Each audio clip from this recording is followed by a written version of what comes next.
Hello and welcome back to the Dougie Critchley Football YouTube channel, where today I am debunking the 10 biggest football myths this season. Let's get into it. Look, I get it, they are the champions. They spent a British record amount this summer, although their net spend was £17.4 million less than Arsenal's, and everyone wants to see their new signings being given proper scrutiny. But I just simply don't believe that Florian Wirtz has been the disaster that some are painting out. There are only 12 players in the Premier League that have created more chances, and only 3, Phil Foden, Kylian Mbappe and Olympiacos' Chiquinho, who have created more in the Champions League. He may have only got 3 shots on target so far, but no Liverpool player has got more than 4 on target, and only 6 players in the Premier League can top his 4.5 shot creating actions per 90. He's just really not been as bad as some people are painting out. I believe more of the focus should be laid on the door of Mohamed Salah, the current PFA Player of the Year, entering his 9th season of football on Merseyside. The guy's only got 4 shots on target in 7 matches, 1 fewer than Arsenal's Jurrien Timber, and one of those was a penalty against Burnley. Not only that, but he's only completed 1 dribble, the same as Barcelona goalkeeper Eric Garcia. Having averaged 4.1 goals across the first 7 matches of the campaign during his time at Anfield, to have only scored 2 goals this time around can be painted as nothing other than a disappointment. Of course, there are contributing factors to that. Liverpool lost the most technically gifted right-back the league had ever seen in the summer in Trent Alexander-Arnold, a player that assisted Salah 13 times over their years together, and they lost 5 of the 8 players ranked 9th to 16th for league minutes last season. Basically, their entire supporting cast, while the club also comes to terms with the devastating loss of treasured teammate and friend Diogo Jota. But if Liverpool are to stand any chance of winning back-to-back titles, they need Salah to step up. Stop right there. If you are watching this and you aren't subscribed, why don't you consider it, guys? Hit that red button, join the community. On with the video. I've seen it on multiple podcasts and platforms now, people questioning why Myles Lewis-Skelly isn't starting for Arsenal over Ricardo Calafiori. Look, I rate Myles Lewis-Skelly incredibly highly. To go from making your debut in September and fast forward a few months, starting 4 consecutive Champions League knockout games against Real Madrid and PSG, and more than holding your own, absolutely remarkable. But context is important. Ricardo Calafiori signed from Bologna in July 2024, missed 30 games with injury across his first full season in North London.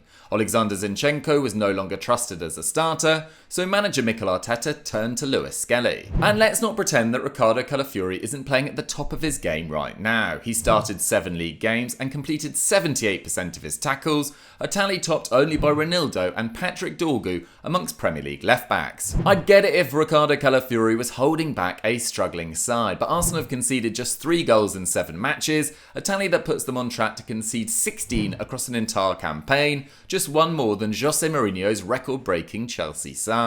Factor in a crucial goal against Man United on the opening weekend, 2 assists versus Leeds, and his 0.4 expected goals and assists per 90, level with £62.5 million signing Matheus Cunha, and the best record amongst Premier League defenders this season, and this whole debate feels like a non-event. After a miserable 24-25 Premier League campaign that saw Spurs lose 22 games, concede 65 goals, and collect just 38 points, their worst record in the Premier League era, few can begrudge their fans for getting a little bit overexcited with their current position. But whilst they might sit 3rd with 14 points, just 2 fewer than leaders Arsenal at this early stage, a tally they've topped once since 2018-19 after 7 games, it's somewhat of a false position. Because there can be no 2 ways about it, they've been pretty fortunate. Their 11 shots per game ranks 13th in the Premier League, their 3.7 shots on target per game ranks 11th, level with West Ham, while Sevilla and Bayern Munich are the only sides to overperform their expected goals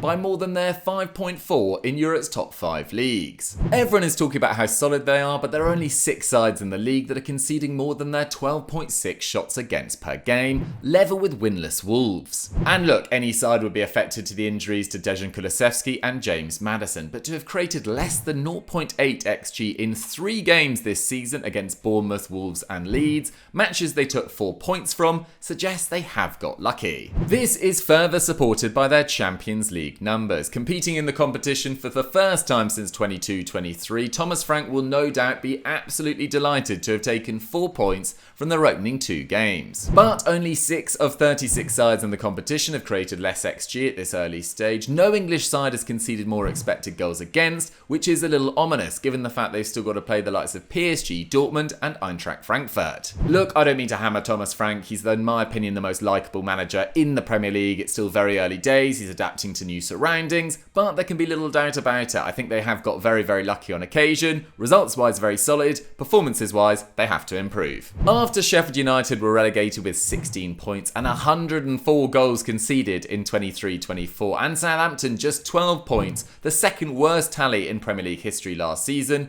everyone was desperate for all 20 sides to be competitive in 25-26. And so far, so good. Although Wolves might be marooned at the bottom of the table with 2 points from 7 games, the joint worst tally in Europe's top 5 leagues alongside Metz, Genoa and Pisa, there have been some positives in their performances. Unsurprisingly for a side that lost Matheus Cunha, their top scorer from last season, and a player that played a direct role in 39% of their league goals, and Ryan Aït-Nouri, their top assist provider, their attack has looked a little flat, with no side creating fewer expected goals to date. But although Burnley are the only side to concede more than their 14 league goals to date, that doesn't tell the full story. There are 6 sides that are conceding more than their 12.6 shots per game, and their 9.98 XG conceded is only 0.02 more than Oliver Glasner's much heralded Crystal Palace side. The big difference is that they conceded over 4 goals more than expected goals against suggest they should have, a figure topped only by Eintracht Frankfurt in the entirety of Europe's top 5 leagues. A big reason for that was the disastrous form of José Sá, who started the first 4 league games of the season. In that time, he saved just 31% of efforts on goal, the joint worst record in Europe's top 5 leagues, and he was one of just 4 goalkeepers to save less than 50% of shots on target. To concede 3.9 more than XG suggests you should have in 4 games is really quite a special feat, and it's no surprise that since Sam Johnston was introduced 3 games ago, they've picked up valuable points against Spurs and Brighton. With games against Sunderland and Burnley in their next 2, Vitor Pereira's men with José Sá now out of the side can put a chaotic summer behind them and finally get their season up and running. I've heard a lot of people make comments about Gianluigi Donnarumma being the best goalkeeper in the world. I even heard Kelly Cates say it on Match of the Day, and very few people have questioned that statement, when I just really don't think it's accurate at all. He's only 6 games into his Man City career, and it's almost too early to judge, and there have been some great moments, that save from Bryan Mbeumo on his Premier League debut against Man United, but in recent weeks he was chipped by Martinelli against Arsenal for that equaliser,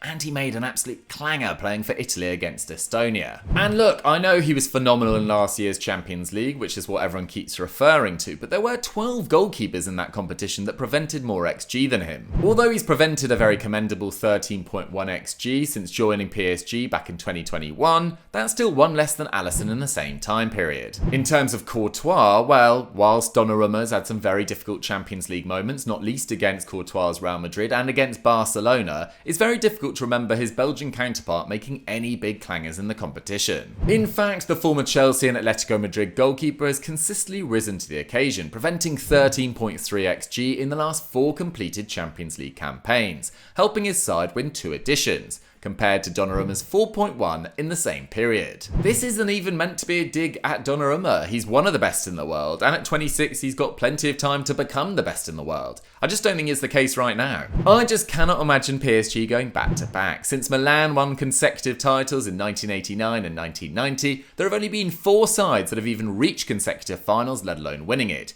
Juve did it in 97 and 98, Bayern in 2012 and 2013, Liverpool in 2018 and 2019, and of course Real Madrid did their famous three-peat in 2016 to 2018. Factor in PSG playing 65 games in all competitions last season, averaging a game every 5.2 days for an entire year, a schedule that has already cost the fitness of Dembele, Doué, Fabian Ruiz, Vitinha, Marquinhos, Barcola already this season, and it is very, very difficult to imagine PSG being in that final next May in Budapest. It's of course early days for a side warming up into this season, but they've already lost to Marseille, they've dropped points away at Lille, and they've only scored 13 league goals, a tally topped by 4 sides in France. They deserve massive respect for coming back from 1-0 down to beat Barcelona, especially given the fact they went into that game without Marquinhos, Dembele, Doué, João Neves, Kvaratskhelia, etc, etc.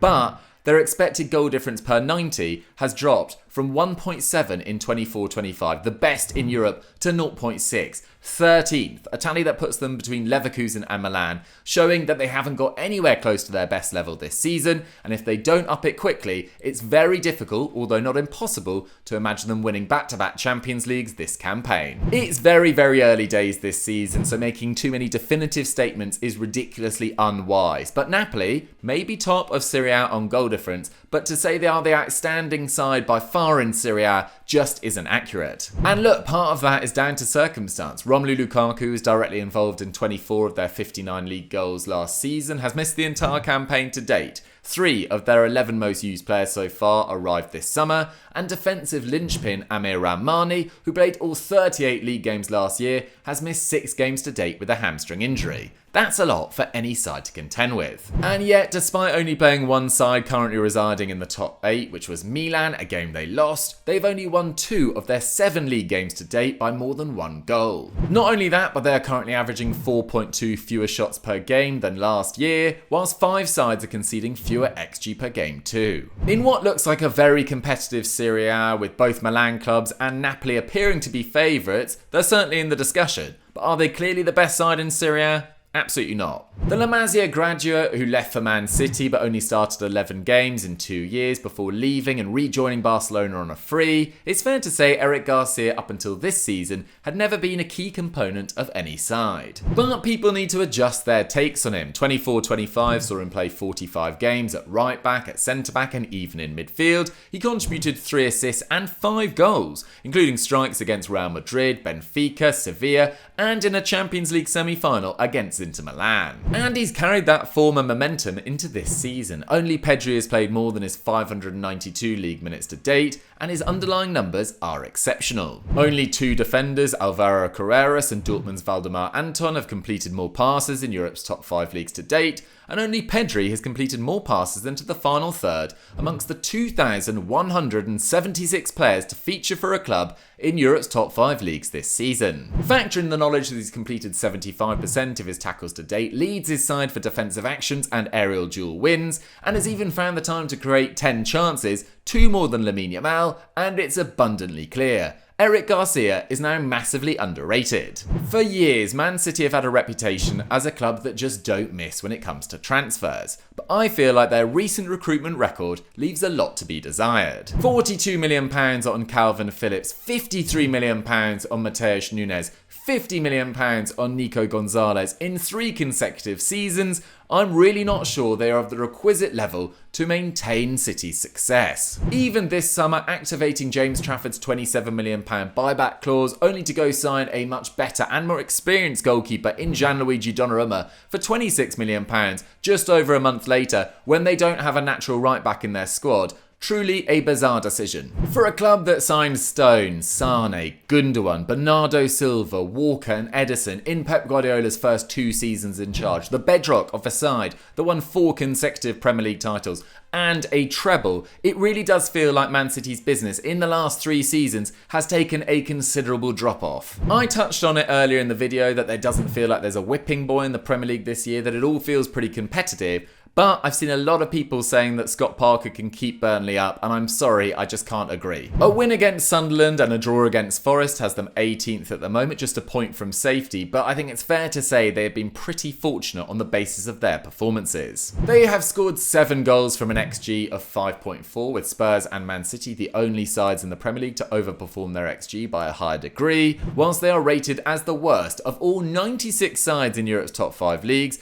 by expected goal difference, with minus 1.2 per 90. That's 0.4 worse than any other side in the Premier League, and it's not difficult to see why. Only Cremonese and Metz average fewer than their 8 shots per game in Europe's top 5 leagues, whilst their 18.7 shots conceded per game is 4.7 more than any other Premier League side. Whilst I don't think they should fast Scott Parker, and the fact they've already played 5 sides that are competing in Europe this season, that has to be taken into account, but I do not think they can survive with their current level of performance. Thank you so much for watching another video on the Dougie Critchley Football YouTube channel. I hope you guys enjoyed this one. That was 10 myths busted. Let me know what narratives have been frustrating you this season in the comments section. If you enjoyed this video, please do like it. It really does help me out, and have a think about subscribing too. Go on, you know you want to. Thank you so much. There'll be another truth dropping this Friday on my YouTube channel. Thanks so much for watching, guys. Lots of love.